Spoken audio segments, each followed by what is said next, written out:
Hey everybody, welcome back. It's Gita here. Hope you're all doing well. Today we are going to do we're going to switch it up. We're going to do a fun video today. It's going to be a mini little deck showcase.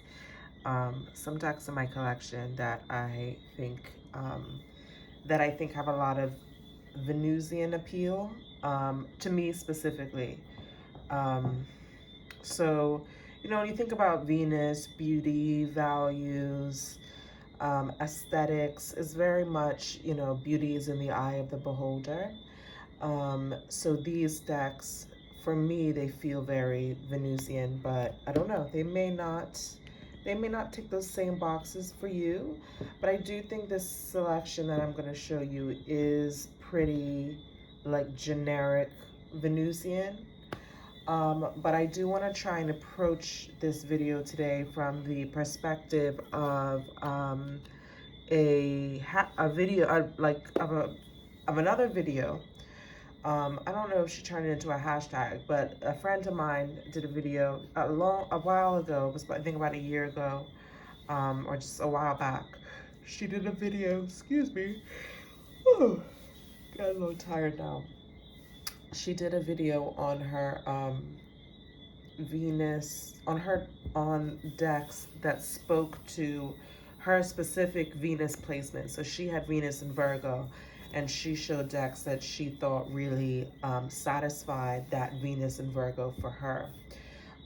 So I actually had Venus in Gemini, and so I'm going to show. So as I put together, first I put these decks together because they just automatically, I thought they were Venus-like, but then when I observed the group of decks through the lens of Venus and Gemini, I could spot a theme or a trend. So we're going to talk about that today. Gemini, this little mini collection of decks is they're definitely all different, and they show me that I don't really have a specific aesthetic or style per se, that I like a lot of different things. And yeah, that's very true. Variety is the spice of life, for me, and I find beauty in diversity. Diversity adds value and beauty to my life, and to my collection of tarots, So, and these decks, I would say I enjoy them primarily for aesthetic purposes. These are not necessarily the deepest decks in my collection or the most used, but they really feel like the most luxurious. So I'm saying all that to say that today I'm gonna show you a number of indie decks, and these are really the most decadent decks in my collection. So if that's something that you don't want to see, then maybe this might not be the video for you. We're not gonna get super deep today, but I am gonna try and get deep where I can, because that's what I enjoy doing. But yeah, what else was I gonna say? So yeah, the Gemini theme, I find that each of these decks, they hold their own polarity in an interesting way, which I'll talk about, because Gemini, is the twins. And this little collection, they bring some fun and excitement to my life.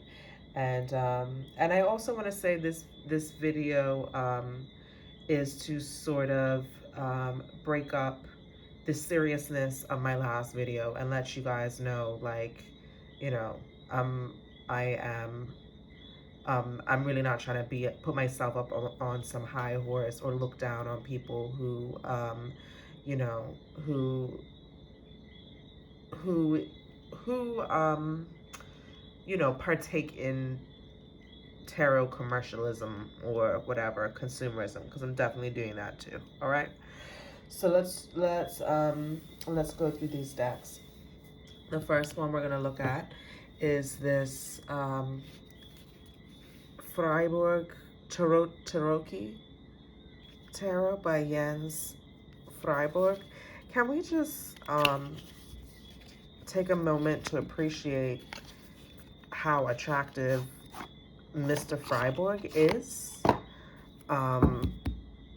he is very easy on the eyes, and I know he's gay, so it's you know, whatever, it's not interested in me, whatever, I'm in a relationship, but it's looking is free. And his whole Instagram, like, I feel like I'm primarily on Instagram to follow his page because yes, he's a whole snack, and his videos are like very aesthetically pleasing.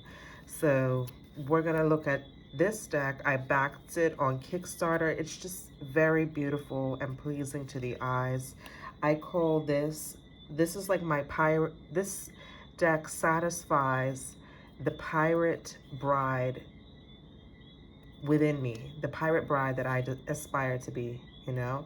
It gives me like a little bit of a coastal Mediterranean vibe, and the colors is just like, the color palette's just so sweet, and you know, sunset colors, like, and makes me think of like gelato, ice cream, sorbet, you know. This feels like a modern day treasure, you know. This feels like a modern treasure, and it is, and the polarity, so it's very, very sweet and beautiful, and classic, but with hints of modernity. It's very soft with the color palette, but it has an edge to it because all the figures are scully people, you know, people with skull faces. So there's lots of skulls throughout, and so and like coins and stuff, and that's what gives me this like pirate vibe to it. All the swords, like, you know, like cutlasses. Yeah, this is I can see myself now like on a, you know, like on a tall ship with like a long flowy dress and like an awesome hat, and just, you know, reading with these cards, sailing off to somewhere far away. That would be amazing. So that's the Cherokee Tarot by Yance Freiburg. It feels like a very summery deck to me. Very stylish, like I should be, yeah, again, like I should be somewhere down in the Mediterranean, just living the good life. Okay. Next one, the Lioness Oracle Tarot. So this is this is the longest one. This is the one I've had the longest. I was always attracted to it because it hits a number of my major placements, being Taurus, Leo, Pisces a bit, because it is a little bit out there, but I feel like this deck is a little more Aquarian, and to me, it's really, you know, rides that Aquarius Leo axis, but really leans very Aquarian to me. And you know that Valentine's Day is in Aquarius season, so like that's why, you know, I had to pick it for the Venus decks. All the roses, all like the decadence, like it's just a lot of luxurious elements in this deck. The roses is very artistic, lots of art, and music, like references to art and music, and statues, and, you know, sort of classical art elements, and coins and bling. There's a lot of like gemstones and stuff in here too. See, like, and yeah, see, like the sort of classical art. And then there's like a lot of silk rugs, like, you know, like the Persian rugs and stuff. So a lot of really fluffy cats, you know. It just feels very luxurious and a bit gaudy, to be honest. You know what? This deck feels high fashion. This feels like a high sort of fashion deck, for the time that it came out. You know, it feels like she made this using cutouts of like Elle and Mary Claire and Vogue and what's that other one, Tatler or something like that. It's like super bougie, high-end magazine. This That's kind of what this feels like. And from a polarity perspective, yeah, it rides that Leo Aquarius axis, so lush, royalty for the Leo. And I wrote down that it's feminine but active, um, and and I put it's like both artist. I feel like it's both artist and muse. So these polarities are references, are, you know, that is, it relate to the twin, to that twin archetype. So next we're gonna look at the Moonchild Tarot.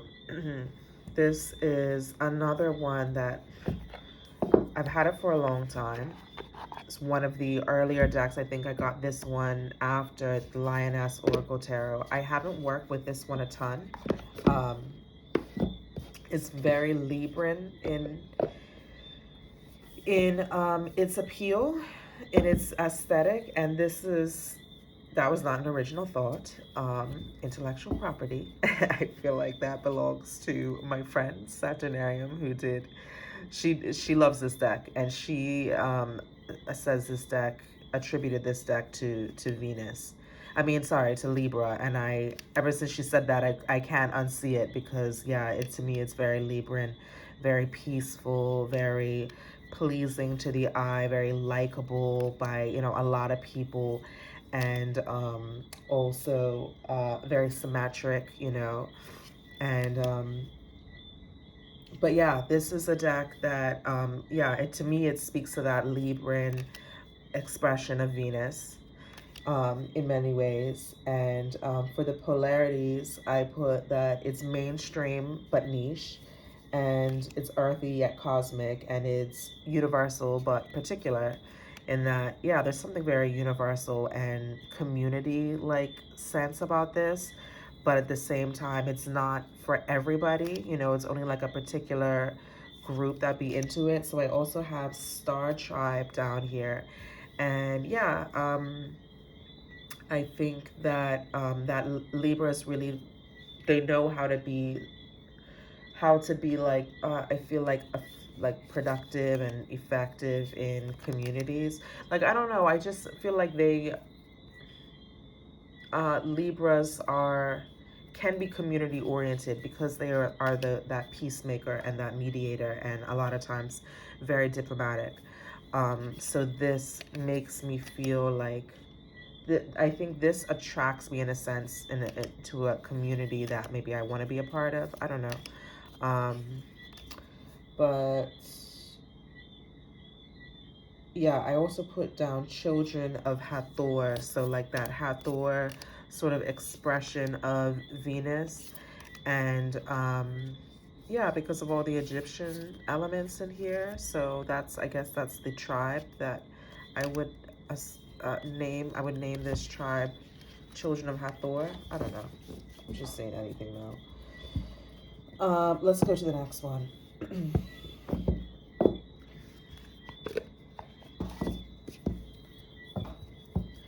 Next one is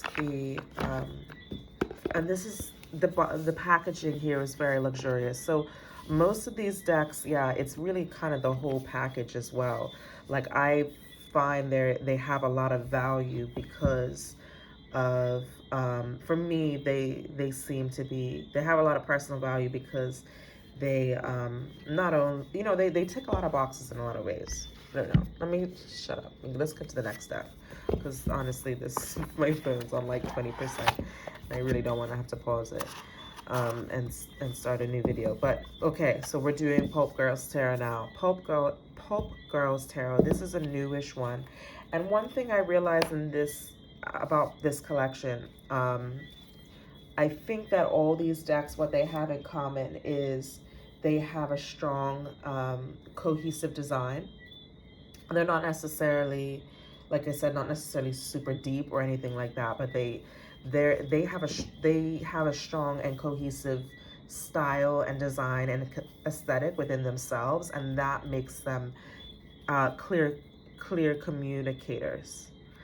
So this is the Pulp Girls Tarot, and it's, you know, literally a Rider-Waite-Smith clone.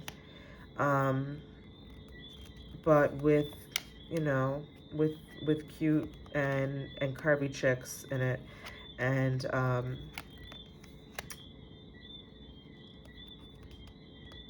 yeah, so aesthetically, it's just aesthetically it pleases me. To me, this holds the polarities. It really holds that sibling energy for me. This feels like a sister deck. This feels like hanging in with my sister or with my girls, or like meeting a friend and seeing her as a sister, you know, meeting it's very feminine energy, feminine, like girl squad type energy. And polarities I put as well: cute but badass, seeing yourself in someone else. And that's, for me, that's what self-love is about. Like, I feel like self-love, a lot of people, you know, really look at self-love as like an introverted thing. And, you know, I think that's okay to an extent, but um, self-love is really like learning to accept love from other people too, and to be supported by other people, and recognizing that, like, you know, you are a sister, you are a mother, you are a daughter, you are, you know, you are all these things, and that you come from a long line of um, badass women. That's what this deck does for me. So this is really for me finding that love, um, that attraction I have for the women in my life, and everybody. I mean, any female. I mean, men too, should have some women in your life, in your, even if it's small, your girl gang or whatever, that you can look up to, and inspire you, and their beauty and their fierceness reminds you of your own beauty, you know? You can see yourself and appreciate yourself in them. So yeah, that's what that's kind of how I see this deck for me. That's kind of how this deck attracts me. I don't know if that makes sense, but this is very Gemini energy to me. Um, Sisterly love. So next one, Afro Goddess Tarot Arcana. This one I went back and forth on it for the longest time. I eventually just bit the bullet and bought it. Why do we always say that, bite the bullet, to buy something? It's a bit violent. But anyway, yeah, this one is going mass market, so I'm thankful that I was able to get a copy of this edition, because I don't know if this one is going to go out of print. And again, this is another one. It's very luxurious. Like, and if you're a Taurus, like, you like this multi-sensorial experience, the soft touch box, you know, the nice flip. Like, these sort of things really do. The tactile experience is important for me. And I am lucky because I have big hands. Like, you see my hands. Like, I have big hands, and I'm actually really dexterous. So I can usually shuffle, like, I can shuffle most decks. Like, I very rarely have a deck that I can't break in, you know? But I know that's not, you know, the case for everybody. But yeah, I consider myself fortunate in that sense, and that, you know, thicker cards don't or rose petal finish is not necessarily a deal breaker for me. Rose petal is really only irritating because of is mostly irritating because of humidity, like, and then getting those sort of like sweat spots, potentially getting sweat spots on your cards. That's the only reason I don't like rose petal. But some rose petal is kind of really not nice to work with. But usually if it's like, this one's smooth on the back, so this one actually shuffles pretty well. But anyway, this deck, for me, this deck channels Oshun, Oshun, the African Orisha. She is the one associated with Venus. She loves yellow, she loves gold, she loves honey. She loves to adorn herself from what I know and understand about her. And this deck is like, you know, it's big queen energy, like, you know, like dust off, straighten your crown, girl, you know, you got this. Like, you know. And so what else they saying about this? Polarity, sexy but serious, you know. She's sexy, but nobody's gonna take advantage of her. Nobody's gonna F with her. Um, because she's a real boss lady. Um, and I put here as well, yeah, for the Venus expression, very sexual, sensuality, celebrating curves, celebrating the body, you know. um, and yeah, just like those early depictions of Venus, you know, the goddess, when you would they, you know, she was always depicted as a full figured, full-bodied woman. And these this deck definitely embraces that. um I love the color palette in this deck. And there's a few cards I really love, like this one. I love this Lover's card. It feels very um it feels like a good deck for relationship readings, and I have used this one for relationship readings, for when women need to feel empowered in their relationship, and actually also maybe direct the man sometimes, because sometimes that's what men want us to do. They want us to, like, you know, be that be that boss lady, and, like, you know, fucking put them in their place or tell them what we need. And I feel like this is a good deck for kind of getting that sort of messages and support, you know. Okay, next one. This one, the Victorian Romantic Tarot. This is hands down probably the bougiest deck in my collection. Yeah, it's pretty bougie. It's my first and only Baba Studios deck, and I was curious about this deck. I mean, at this point in time, I was I was being a little financially irresponsible, but I knew that with these decks, that because they are in such high demand, they go out of print very easily, that if I did not eventually want this in the long run, or you know, decide I didn't bond with it in the long run, that I could rehome it. So I'm saying also to say this is not actually not my original. This is not really my aesthetic per se, but something about this. Yeah, again, Gemini, we're curious. We like variety. Um, we like a lot of different things. We're attracted to a lot of different styles and stuff, and enjoy a lot of different stimulus, really, um, stimuli.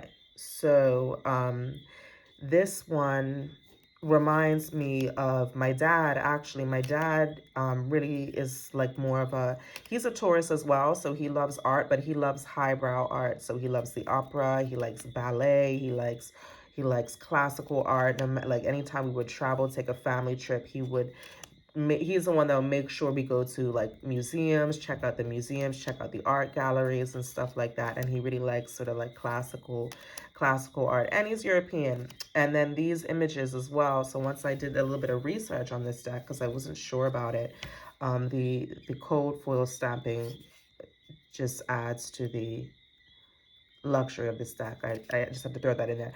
But when I did some research on this deck, I found out that a lot of this artwork was sourced from the Austro-Hungarian Empire. And I thought that was interesting because, yeah, this deck actually reminds me of Vienna. I used to live in Vienna for a few years, and some of these images actually really, like, feel very Viennese to me. Um, uh, yeah, like this one a little bit. This one a little bit. This one here, like, I feel like she's in Schönbrunn or something like that in her garden. This one here, yeah. So So it's a little bit sentimental reasons that I got this deck, I guess. This is the 4th edition, so they did attempt to add some diversity where they could, where they were able to find images. But yeah, it feels very romantic, feels very classical. I love this image, it's one of my favorites, and it's very expressive. For the polarities here, I have classy but eccentric, highbrow but perverse. And I think the reason why I put perverse is because, you know, people, they did manipulate the images to fit into the tarot. And maybe, you know, if the artists of the original images knew that their decks, that their artwork had been sort of used in this way, then and for tarot, in the name of tarot, then they might have been offended by that. I don't know. Um, but it is based on art from like art galleries and stuff.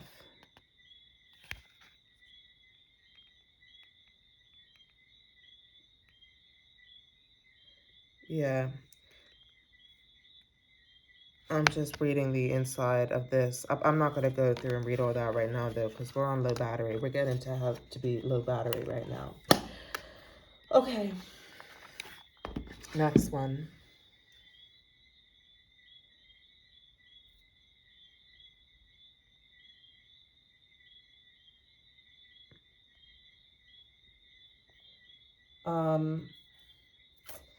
La Flora Tarot. This is another one that is very bougie, is very classy, very stylish.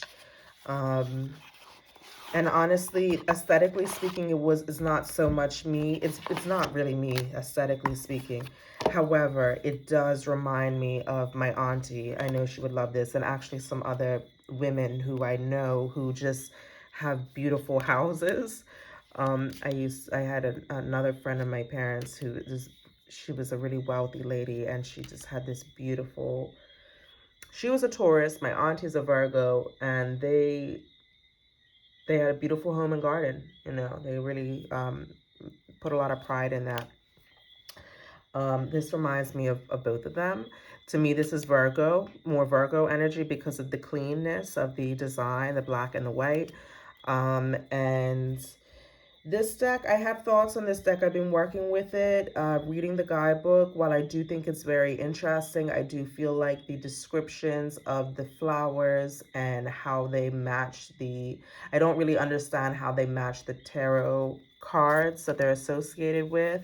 In some instances, it makes sense, but in other instances, I feel like it's a stretch, or it's not even like the connection is not even really described in the book. So I'm kind of like, that's very random.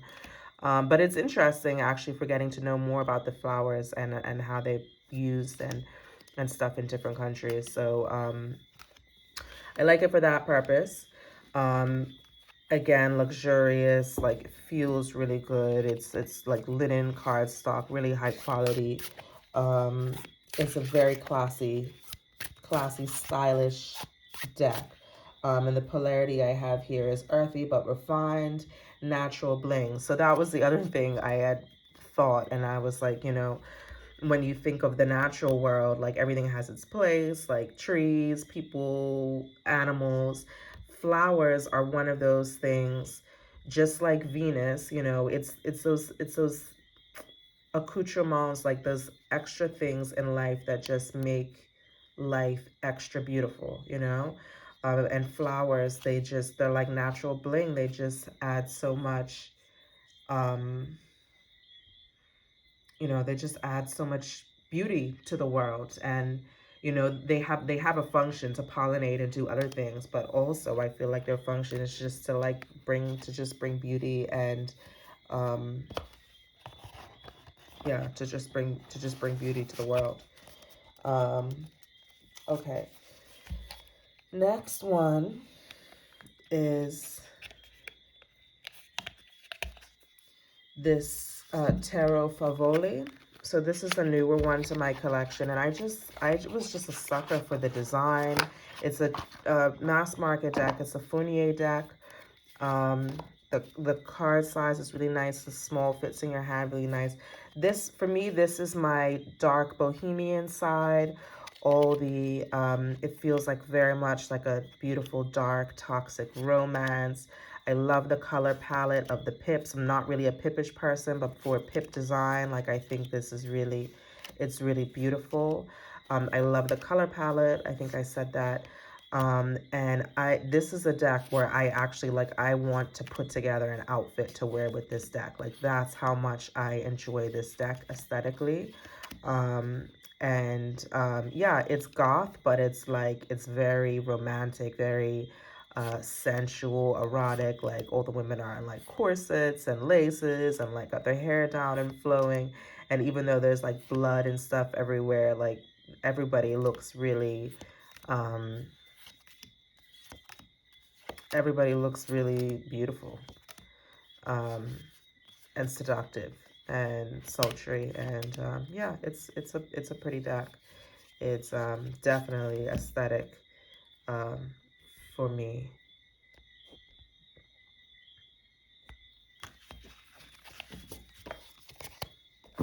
Like I want to do a whole outfit and makeup look to accompany this deck. So last but not least, we have a deck that is newest to my collection. I received it as a gift from a very beautiful friend. And this deck had been on my radar for the longest time. I actually can't even believe that it's in my collection because I never thought I didn't think I was going to get my hands on this particular edition of the Marielle, which is what I had been waiting out for. But my dear friend, Mary Grace, thank you so much. She had heard that, she knew that I had really wanted this deck, and she was no longer using her copy, or she no longer felt the need to hold on to her copy, and kindly gifted it to me. And I received it on my birthday, and what an amazing gift, because to me, this is such Taurus energy, very earthy, very erotic, very sexy, sexual, sensual. This deck actually feels quite hormonal. You know, it feels like a really hormonal deck. Like maybe I should be using this on my period. Um, but yeah, that cyclical nature of being a human, and particularly a human in a female body, you know, the way she draws the art, and the realness of the bodies. I love that they're like very raw and imperfect, and you have like, you know, it's not like, you know, it's not perfectly beautifully proportioned, but it's realistic, you know. And it almost gives me like, her art kind of reminds me, some of these, the way she draws bodies, particularly female bodies, kind of reminds me of a little bit of Chile, a little bit of Klimt. I think they, for their time, they created quite provocative art. And I think this art is also very classical but provocative. And then obviously there's a lot of like Oriental, Oriental themes in the art as well. But it's very, this deck is very earthy. And I put the polarity as classical but avant-garde, beautifully obscene. Because yeah, there's a lot of like, look at this one. This is exactly the card that I was thinking of. This guy with his, you know, with his penis hanging out. Like, you know, some people might think this is obscene, but you know, it's also very beautiful and realistic. And this is what people's bodies look like, you know. And yeah, it's interesting. I haven't worked with this one much yet because I recently got it, but I'm so thankful to have it, and it's definitely, I would consider, a Venusian deck. To me, this is the energy of actually Ashtarta, I think that's how you say, the goddess. I believe she's a Sumerian goddess, but yeah, that very primal feminine energy. Um, yeah. So these are my Venusian decks. I hope you enjoyed this. And this just goes to show, like, I'm not trying to be up on a high horse. I'm not like some super disciplined, like spiritual, digital nomad, living off the grid and free from the traps of consumerism and capitalism, because that's definitely not the case. I am also a victim of the tarot market, as you can see. But I do enjoy these decks for, just for the simple pleasures that they bring to my life. And I definitely think that your tarot practice and your tarot collection should do that. It should be able to just be a simple pleasure as well. And you ascribe your own personal value to it, um, as and how you see fit. So yeah, I hope you enjoyed this. Let me know your thoughts, and I'd love to hear from you in the comments below. And we'll talk soon. See you next time. Bye.